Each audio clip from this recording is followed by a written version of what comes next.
Well, yes, Mr. John Oloide joins us next, the legal practitioner, to give his perspective on the Supreme Court cases of Ebonyi, Ogun, and Rivers. Thank you for coming on this morning. Good morning.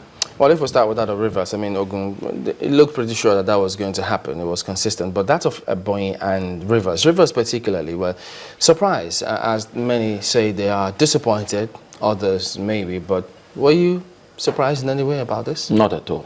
Why not? You know, every time I come here, I say people's expectations should be moderated all the time. The rules of common sense are not the rules of common law. That's why when people try cases on the pages of newspapers in the courts of public opinion, they should be very careful.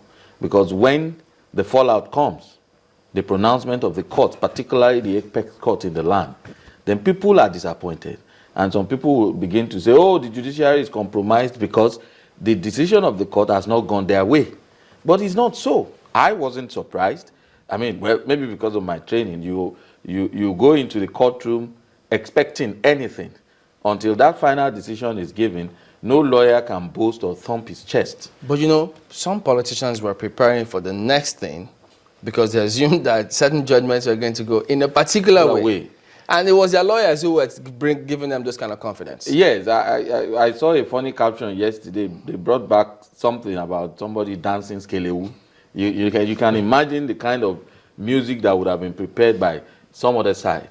Yes, you see, it's not lawyers. That's why when lawyers are handling cases in court, we are enjoined not to pass comments on it. It is most unethical for a counsel involved in a matter to be proffering of opinions, especially to pressmen. Press hounds will come. They want to hear your opinion about the case you are handling. But that is part of the ethics of the profession. You are not supposed to talk about it. You are not supposed to boast. Any lawyer outside that case can talk. But when you are through with the matter, like the learned senior advocate you just spoke, you can make comments then. But when a matter is sub judice, I mean, like the former president, yesterday it was said that they wanted his comments on all these anti-corruption thing, $2.1 billion. And he said, well, these matters are pending before the courts. He may become a witness. He may become a suspect. He may become an accused. And it will be most incongruous for him at this stage to be giving his opinions, because those words may even be used against him in the court of law. So, yes, when you say lawyers, I mean, it's with qualification.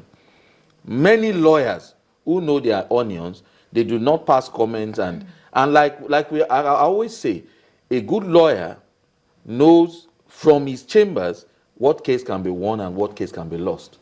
You know, it's amazing you say this, Sir Mark, because it was even recently we were asking some other individuals who felt aggrieved why didn't they approach the courts, and they say they didn't have that faith in the system.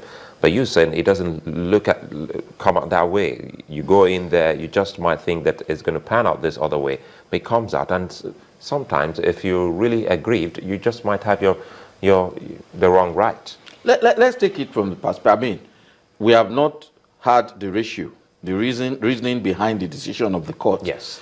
Now, the lawyer for Governor Nyesom Wike formulated 20 grounds of appeal and distilled 11 issues. All the 11 issues, from what we have heard, were resolved in his favor.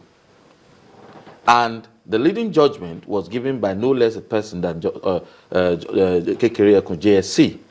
Now, the man on the street, you see, a lot of the time, the law thrives on the reasonable man on the street. How will he perceive what has transpired? Now, the standard of the reasonable man is not fixed. Now, what is ongoing in the Nigerian setup is that there is an anti-corruption war going. And the judiciary is mainly the victim. There's so much focus. And everybody thinks that all the problems of this country will be solved or compounded by the judiciary. Unfortunately, those who make these judicial pronouncements, the judges, they do not have the opportunity to actually sit down with you and I in a studio like this and say, these are the reasoning. Some of us who work there, we know that it is unusual for there to be a unanimous decision, concurrence on the 11 issues raised and canvassed by lawyers on both sides, and then the court says, look, all these grounds they are good, they are competent, and they are meritorious.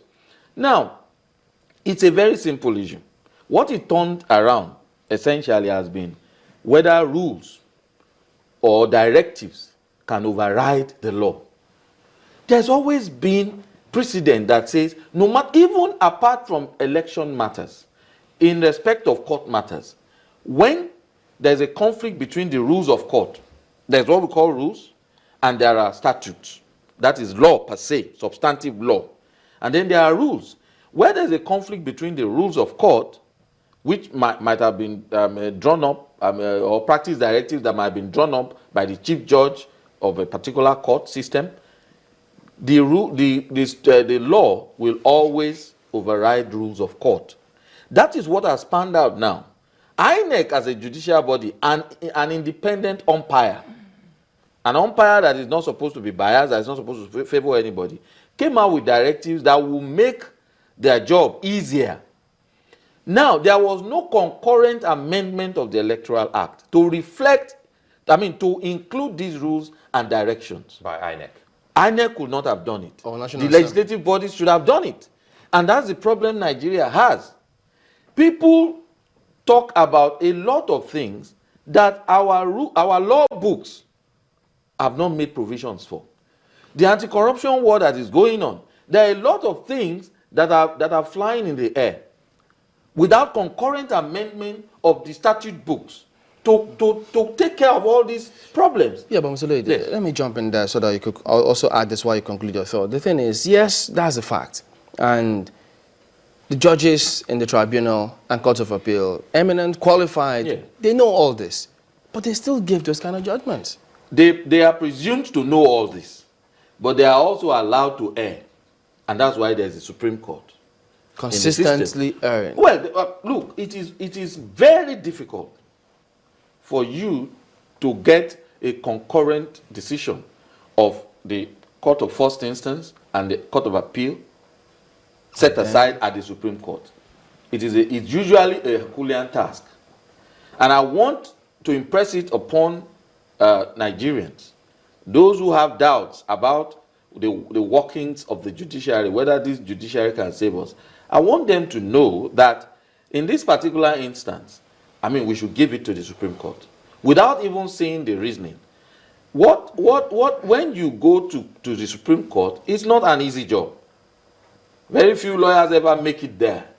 As much as we shout about the Supreme Court and all that, the lawyers who go there and those ones who are able to pull this kind of victory, we have to commend them.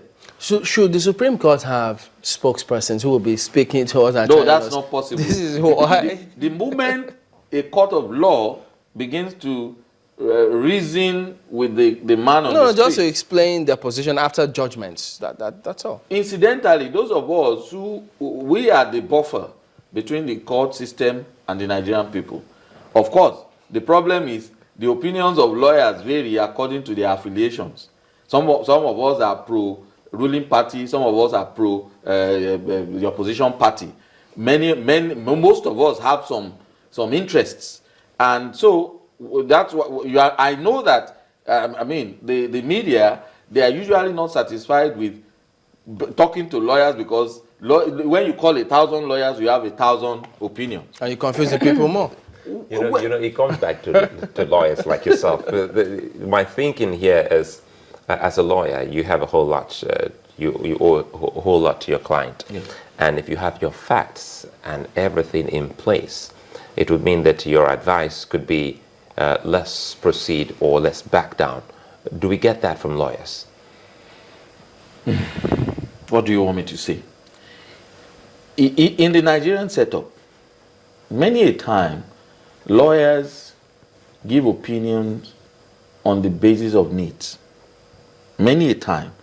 There are so many cases that should not get to the courts. There are many election matters that should not even have started. I say that with all sense of responsibility. And you asked the question about whether some of these House of Assembly matters should be allowed to get up to the Supreme Court. It will just clog the system. Right now, so many of us who do not handle election matters, our cases are suffering. The judges in the states, they are usually conscripted to come and sit on the election tribunals. When they are sitting, they can't come for our regular cases. And until they finish, because it's a time-based proceeding, they have to finish within a particular time. By the time they come back, they are so tired, they have to go on leave. Some judges have not sat for the past 6-7 months. So who looks at all these cases and makes adjustments so that it works for the system more? Unfortunately, we are growing democracy in Nigeria. Even the case we are talking about, the Rivers case, the Ebonyi case, is part of growing the democratic system. Now, there are very novel issues coming up in these elections. It is one election, like the presidential election, there's nobody has gone to contest that. But the few governorship elections that have really gotten this far, the issues that are being canvassed are predominantly based on this, what do you call it? The card reader thing.